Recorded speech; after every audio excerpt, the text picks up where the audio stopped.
Picture this: a vibrant, historic city like Cambridge, teeming with students, tourists, and daily life, suddenly grappling with doubts about keeping its streets clean and green.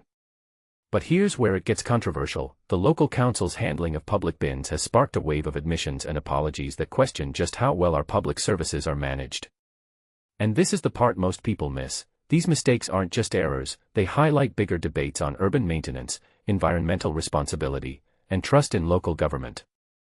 Recently, Cambridge City Council stepped forward to correct a major misstatement.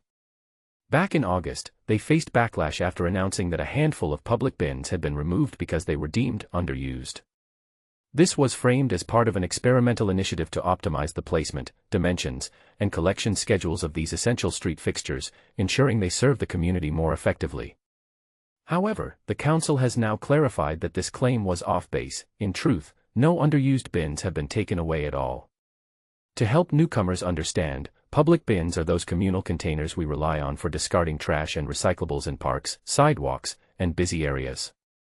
Proper management means fewer overflows, cleaner environments, and less litter, which in turn boosts public health and the appeal of shared spaces. For instance, imagine strolling through a bustling market square only to encounter overflowing bins. It can turn a pleasant outing into an unpleasant experience, potentially deterring visitors and impacting local businesses. Tim Bick, the head of the Liberal Democrat opposition group challenging the Labour-led council, voiced strong concerns back in August. He described the idea of ditching underused bins as pretty dangerous, arguing that if we're truly worried about the hygiene of streets where people shop, sip coffee, and socialize, removing these bins could make things worse instead of better. It's a logical point: without enough bins, litter might pile up, leading to messy public areas. A council spokesperson has since shared that they're actively assessing the overall availability and effectiveness of bins throughout Cambridge, aiming to make data-driven improvements. But wait, there's more to this story, and here's where opinions might sharply divide. The council also owned up to another blunder in a response to a Freedom of Information (FOI) request. For those unfamiliar, an FOI allows members of the public to ask government bodies for specific information, promoting transparency. Think of it as a tool for citizens to hold authorities accountable, like requesting details on public spending or environmental records. In this case, the council initially stated that no waste from city center bins was being recycled, which turned out to be inaccurate. They issued an apology and vowed to strengthen their internal verification processes for such inquiries. To provide some clarity, the spokesperson explained that certain bins in the city center are equipped with compartments that separate recyclables from general trash.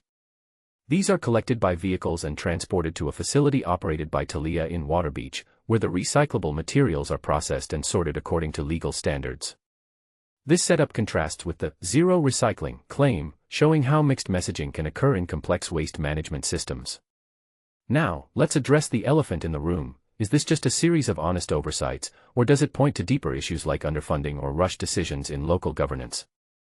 Some might argue that councils are unfairly scrutinized for trying to cut costs in tough economic times, while others could see it as a red flag for neglecting basic civic duties. For example, in a city prioritizing sustainability, as Cambridge does with its green initiatives, how can we reconcile potential bin removals with efforts to reduce waste?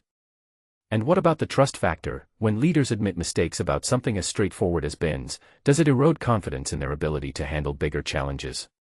What do you think? Do you believe these errors stem from innocent oversight, or reveal a pattern of neglect? Should councils prioritize cost savings over community cleanliness, especially in eco-conscious areas? Share your views in the comments. Let's discuss and learn from this together.